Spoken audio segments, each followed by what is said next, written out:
গ্রামে আসলে নাই সেরকম কোনো আধুনিক ফ্যাসিলিটিস, কারেন্ট যাইতে থাকে আসতে থাকে, ওয়াইফাই ঠিক মতো কাজ করে না। তারপরেও গ্রামের মায়াটা আসলে ছাড়া যায় না।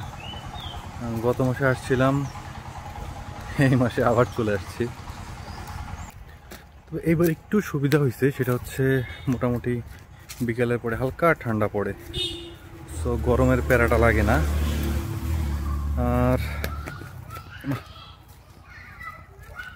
গ্রাম বরাবরই আমার কাছে সবসময় ভালো লাগে। শহরের চাইতে আমার মনে হয় গ্রামে পড়ে থাকলেই ওটা বেশি ভালো হতো, কিন্তু জীবিকার তাগিদে অফিস টফিসের জন্য তো ঢাকায় যেতেই হয়।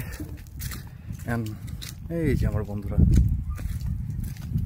চলে আসলাম আবার সেই পরিচিত জায়গায়, যেখানে বসে এখন নেট ব্রাউজার করবো। এই যে পিছনে ধান ক্ষেত।